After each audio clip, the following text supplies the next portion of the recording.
Hey crew, welcome back. Brian Waters here. Welcome back to Code 3 Invest Real Estate Podcast, where I'm helping first responders and hardworking Americans build wealth through smart out-of-state real estate investing.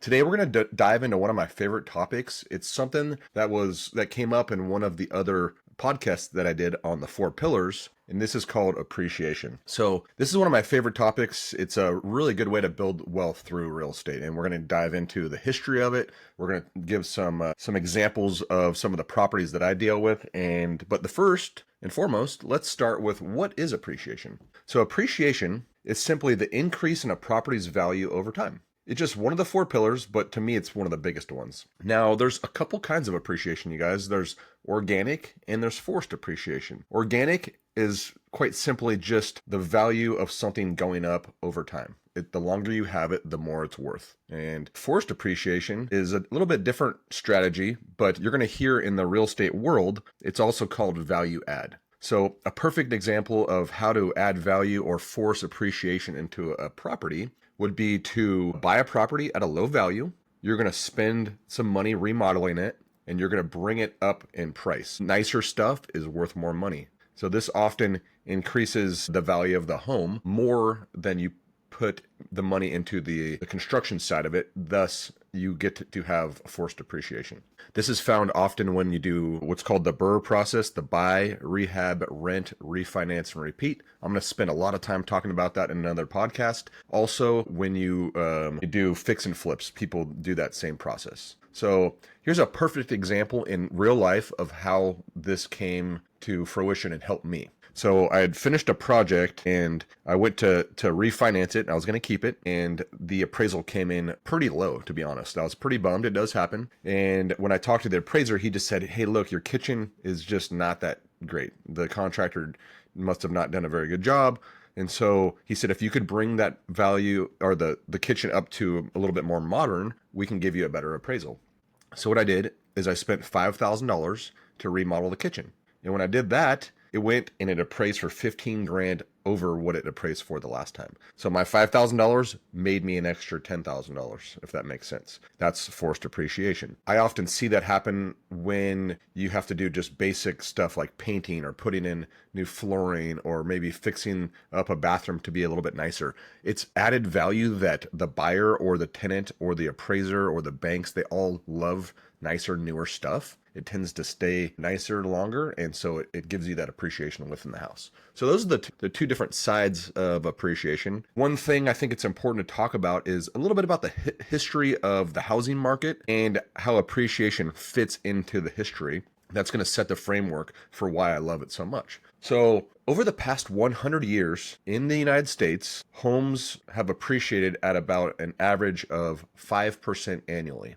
There's been really good times and there's been really bad times, but over a 100-year period, it's been on an average of 5%. Now that's really good in my opinion. A lot of people say, well, you can get that in the stock market or the S&P 500, or you can get that in a CD account. While those are true, we're going to talk a little bit about the comparison of the housing market appreciation versus appreciation in those markets. We'll talk about that in just a few minutes here. So the other part of historical data, and I love data. I love looking at stuff. I think it's important that you really dig in, and you don't just take my word for it. I want you to look at charts. I want you to look at different websites that have all the data points on this stuff, so you can actually see this stuff makes sense. Another cool fact in history is since 1942, home prices have doubled every 20 years. That's through what's happened since 1942? We've had major wars, we've had recessions, we've had the pandemic, we've had the housing market crash, we've had the dot-com bubble, all that stuff. And yet, still, prices doubled every 20 years. One cool thing I like to look at as far as data is concerned is, if you're lucky enough to have your grandparents around, or your parents around, ask them what they paid for their house. This is such a fun thing to do.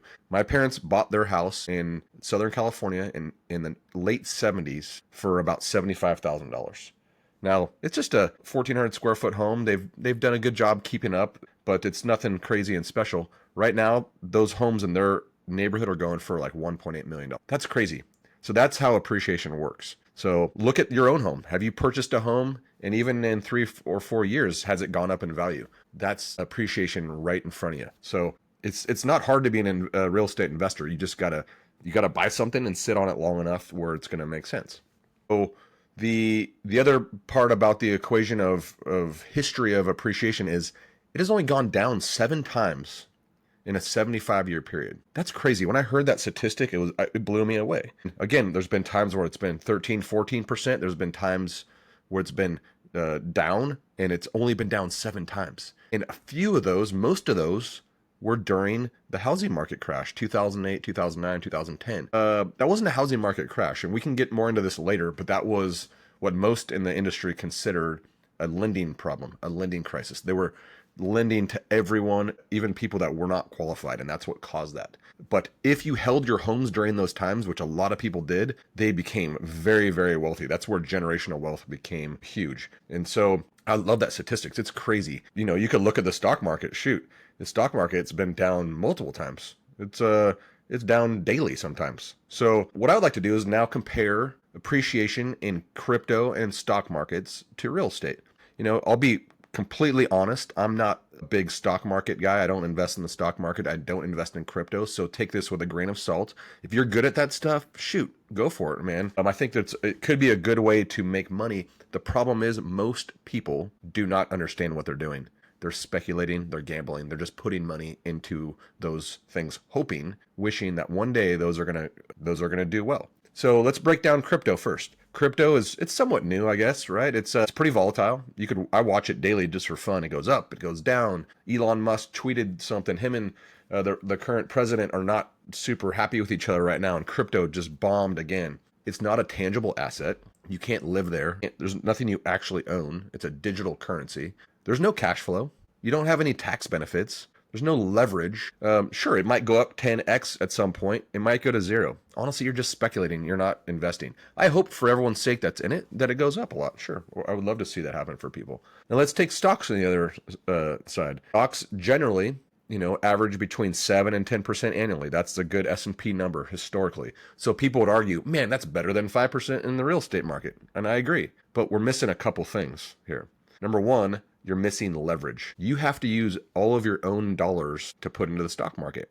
And let's not forget that you're later going to be taxed on your earnings. Let's say you need money to pull out right away, but the stock market's down. Well, you now can't pull it out. So you're kind of stuck with the time that you need to pull it out. You stuck with it being at a loss. Also, stock markets have some pretty big swings up and down. We have 2000 crash, we have the 2008, we have the pandemic crash. There's a lot of times it's crashed. And so that kind of worries me. And that's why I personally don't do it.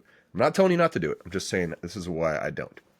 Now let's take real estate and back to that 5% annual appreciation. So we get to use something that is super powerful, probably the most important part in the real estate investing equation, and that is called leverage. And in simple terms, you're going to hear people say OPM or other people's money.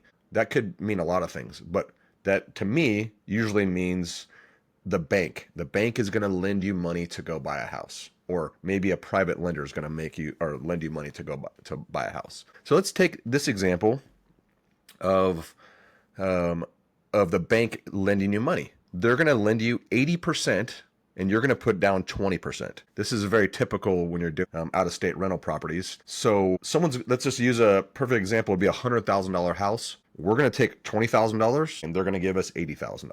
That is cool. They're saying, hey, here you go. We're going to we value this thing so much. A bank trusts us that much that this is a good, tangible, hard asset. They're going to give us 80% of the value of it. And the cool part is, guess who pays down the loan? Not me. It's my tenant. So not only do I get to take money from the bank, 80% of it, but now my tenant pays that back for me. There's also a lot of tax write-offs with real estate. It cash flows. There's all you have all your expenses from the property tax to the mortgage to insurance to maintenance items, to vacancy issues. Anything left over from what the tenant pays is money that Brian or you could go spend. That you're not going to get that with stocks. The only way to get cash with stocks is you got to cash them out. So let's talk about some real world case studies. And I'm going to go into one of my properties. I think it's really important to be transparent so you understand a little bit about the numbers. Excuse me when I'm speaking numbers through a podcast. It's much easier if you could see these and have them on paper. I will be putting this out on YouTube as well, so you can actually go through that and see a little bit more. But I'll stick to the basics. So this house in particular was in Georgia. I bought it in 2022 of October.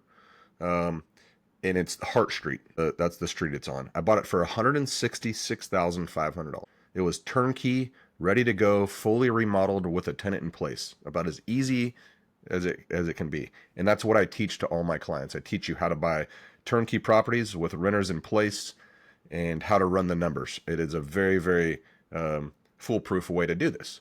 Today, it is the beginning of June 2025, and Redfin estimates that it's worth $185,000. So that's in 2.5 years. That's an $18,500 gain in just appreciation alone. We're not talking about the taxes. We're not talking about the cash flow. We're not talking about the principal pay down. This is one of the pillars is giving me $18,500 in in appreciation. All right.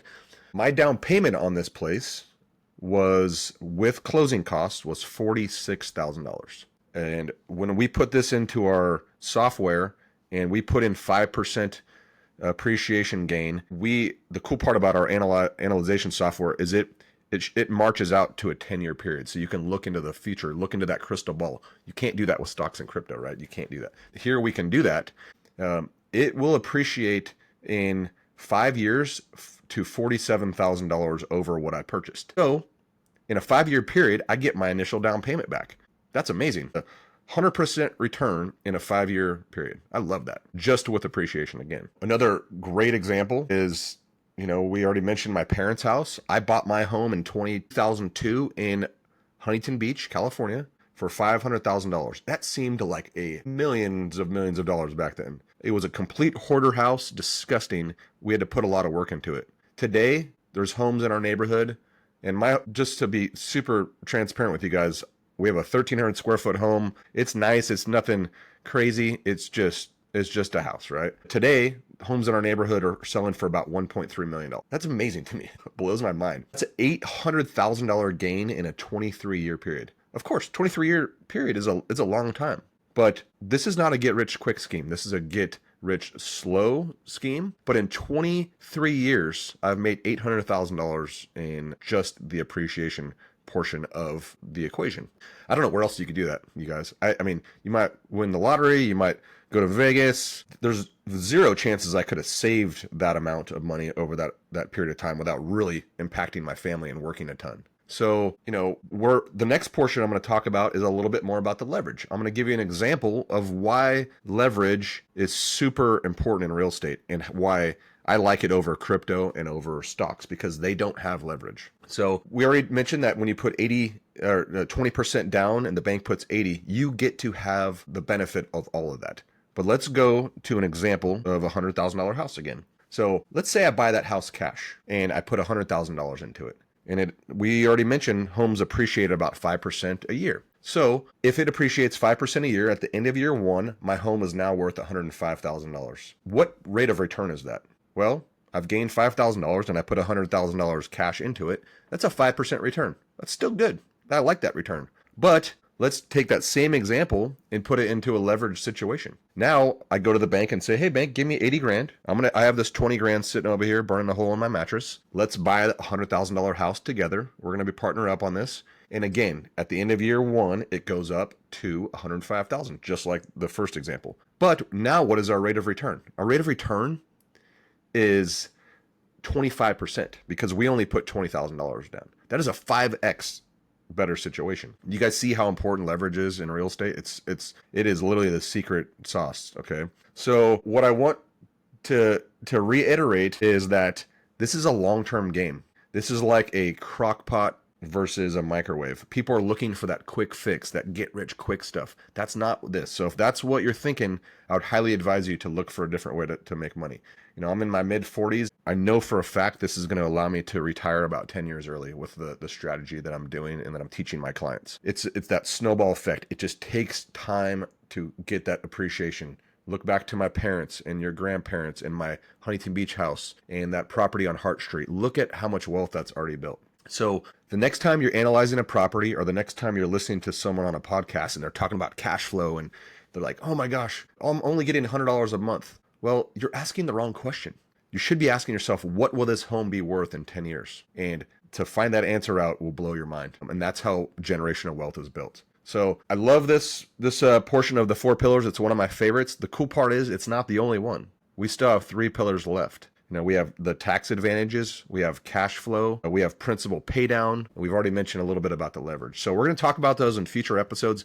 I really hope you got something out of this. Just know that appreciation is such a cool part of the equation. If you love this or liked it, just comment crew below. If you agree with me, maybe write a comment about what you agree with. If you disagreed, I love it. Let's talk about it. I don't have all the answers here, but I could tell you I've seen this through my own eyes. I've seen it through other investors. I've seen it through people who invest in real estate, and it's a major big portion of how they became wealthy. So I want to go back to the thing I was talking before. I love teaching this stuff. I'm a first responder. I teach this to anyone. I have pilots, nurses, doctors, military people, any action taker. If you want to learn how to build wealth through investing in long-term out-of-state properties, hit me up.